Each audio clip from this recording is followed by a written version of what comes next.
to help fight off the seethe more effectively. During the day, rescue villagers. Yeah, this is the part that I really, for some reason, I really like. Planning stuff. Tomorrow is another game's coming, or maybe today. Later today, it's the Unicorn Overlord, which is a game that strategy game that takes a lot from an old series called Ogre Battle that not a lot of people, at least this side of the world, tried. It's a super fun game. Join the villagers who have been assigned roles and fight off the seethe until the sun rises.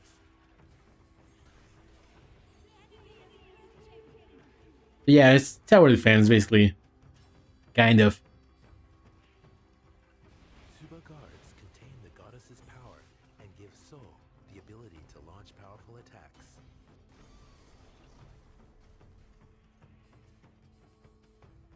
This definitely looks like a smaller game compared to Capcom's usual nowadays usual games. And which enemies will Soul focus on? Constant changes will test your strategy and tactics.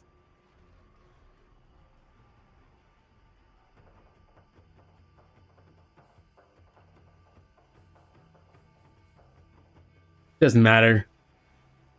To the Torii gates as the days and nights cycle to purify the gates and villages of defilement.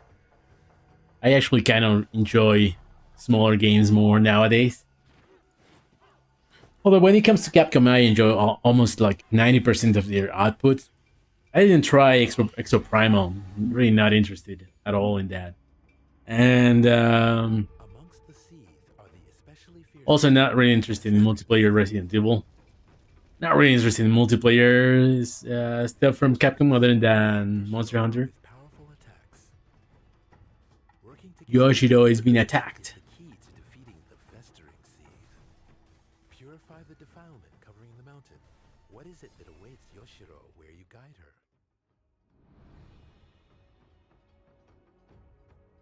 This title will be available in Japanese as well as English, Chinese, French, and other languages.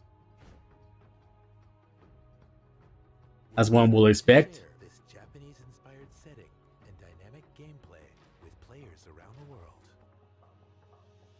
Kunitsu-gami, Path of the Goddess, launches on Xbox Game Pass, Xbox Series X, S, Windows, PlayStation 5, and Steam. Available in 2024. Yeah, they haven't revealed. All right, there you go. There's a first deep dive into Kunitsu-gami, Path of the Goddess. It's coming later this year, and it looks really awesome. Yeah, I'm excited that we finally got to see gameplay. Later this year, he said. And it's really interesting. Winter this year. Fusion of both strategy and action, like setting up your troops for the battle, but then also engaging in the battle and moving them as things progress. Definitely a very unique concept, and of course we got that very traditional Japanese aesthetic going on with the spirits and whatnot. So, really looking forward to this one. Yeah, super unique, super creative game. With that said, let's get to our next title. Dragon's Dogma. But yeah, some previews have been coming out. Quite positive. But you obviously have the what I call respectively tech force, who are not happy that the game has like an uncapped 30 frames per second, targeting 30 frames per second, so that means that it's going to drop below 30. But I don't know. I don't know if it's just that I'm from another era, but while obviously not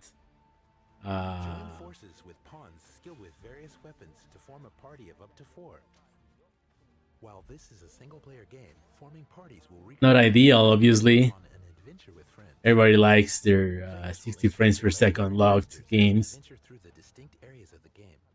It's definitely not a deal breaker or something that makes me like, I'm out.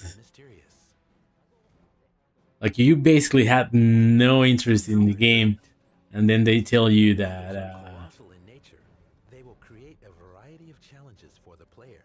that the game is has like technical issues. Like I completely understand why you would say like, yeah, I'm gonna pass. But if you're interested in the game, and the game just turns out to have like technical issues, I have no idea why you would just. Sometimes, I mean, the internet likes to be histrionic by nature, and the people like to say shit that they will like they would never say in person, right? Dogma 2. Over 1,000 characters inhabit the world, each with their own unique stories and motivations. They will sometimes ask for your help, marking the beginning of a new quest. Quests have an array of different objectives, from saving people being attacked by monsters and avoiding detection as you sneak into a location, to locating and delivering valuable items. What would you do that for someone? In some situations, combat isn't your only option. One alternative might be to make a counterfeit item and see if you can pass it off as the real thing. Okay. The world is a complex web of human relationships, and the player's choices have consequences. We've expanded the world of the original game to make it a denser, more elaborate experience, enabling players to fully inhabit the role of the Arisen. Yeah, that's something that I also, I guess, people have kind of complained a little bit about. We have several announcements ahead of the release. That this is basically first one, but fully realized.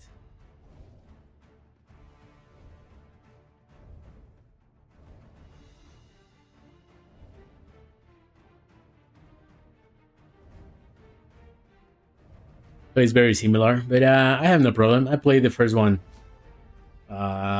actually not that long ago.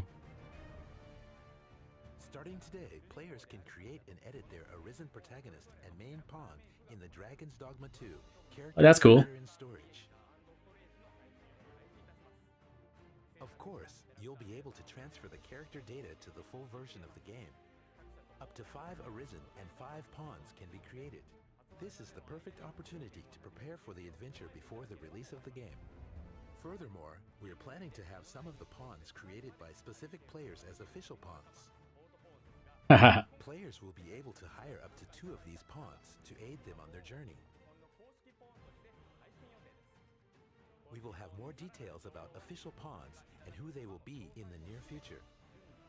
Can't believe that I know some of those people. Dragon's Dogma 2 is now available for pre-order. The Standard Edition and the Deluxe Edition both include pre-order bonuses. We hope you consider pre-ordering. The March 22nd release date is right around the corner. Yeah, it's in 2 weeks. Team are thrilled for you to experience this game.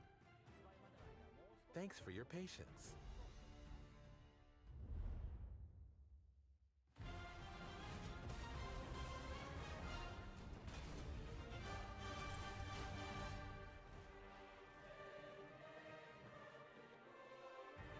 Yeah, it's a different type of action game. This one, not your regular. I know a lot of people didn't play these games. I'm really looking forward to. I usually spend my first hour of gameplay just in character creation, so getting that done and ready to go is going to be fantastic. And of course, I get to create my own official cowboy pawn, so make sure to keep your eyes out. It's going to be the best tank in the game. Well, we could spend all day talking about the details, but we've actually got Tank in the game. It's the director of the game, Itsuno-san. Hello, Itsuno-san. Thank you so much for joining us. Hi, konnichiwa. Capcom no Itsuno Hideaki desu. Capcom no Itsuno. So we're very very excited to talk to you about Dragon's Dogma 2 today. We also had the announcement of the official pawns, which is something I'm very excited to be a part of. And pawns are something that are very unique to Dragon's Dogma. So talking about pawns in general, how have they evolved in Dragon's Dogma 2? What can you tell us about them? 前回と比べてポーンすごくなんていうのかな、賢くなっているというよりかはより個性的になっています。よりプレイヤーが育てたメインポーンの、知識とか、一緒にメインポーンと行動した内容とかが、貸し出した先でもより忠実に、その経験を This is although this game is weird in that it seems like it's made to be like multiplayer, but it's not. The only multiplayer or online kind of connection that you can have, or at least in the first one, is that you could borrow other people's pawn,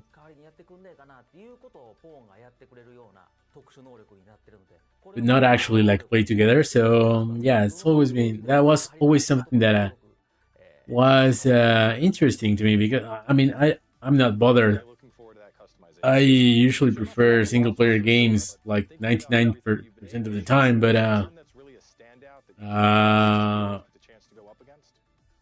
this is the type of game that you would expect, or a lot of people would expect it to be multiplayer.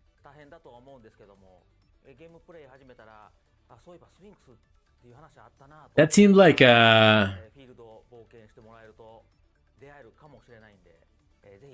much bigger enemy. Sounds like we're going to have to hunt down that Sphinx. So a little bit of a fun question before we move towards the end here. What would you say is your favorite vocation that you had a chance to play so far? Yeah, I'm going to go for a sorcerer. I don't know if I'm going to be playing this at launch, because I'm really looking forward to this other game that I told you, Unicorn Overlord, and that is a long game. Well, I could honestly ask you questions all day about this game, but I know you're busy and I do want to respect your time. So thank you very much for taking the time to join us. Thank you so much, Itsuno-san, and we'll see you next time. Thank you very much. See you next time. Bye bye. So that's it. That about wraps it up for day one of Capcom Highlights 2024. Cowboy, what was your favorite part? I've been waiting 12 years for a Dragon's Dogma sequel, so as much information as I can get about that, the happier I am. Between the official pawns and the new locales we got a chance to see in the teaser, I'm pretty pumped. I will say though, Kunitsu-gami definitely looks like a very unique combination of action and strategy, so I'm also looking forward to that. Yeah, before we wrap up, we do want to say thank you to Itsuno-san for taking the time to speak with us today. We'll be back with day 2 of Capcom Highlights on March 11th, so we hope to see you there. Thanks so much, everybody. March 11th is Monday, and that is going to be the Monster Hunter Day. So yeah, not too much, not too much in this. Hey everyone, and welcome to the post show for Capcom Highlights. Post show. My name's Joe. I'm one of the community managers here at Capcom USA. Also joined by David at the end over there, also from Capcom USA, and we have some special guests from Japan. Would you guys like to introduce yourselves? Sure. Hello, my name is Ken Mendoza. I'm a promotional producer for Dragon's Dogma 2, and this is Hideaki Itsuno, director of Dragon Dogma 2. Itsuno-san, Ken, thank you so much for joining us today. We're so glad to have you here in the So audience. they're gonna play the game, I guess. We're gonna No. do something pretty cool today. Today we're releasing the character creator. Yeah, so they're gonna be creating character. I will prefer to do that by myself. So yeah, I'm gonna take a small break here, write something, and see you guys in a little bit.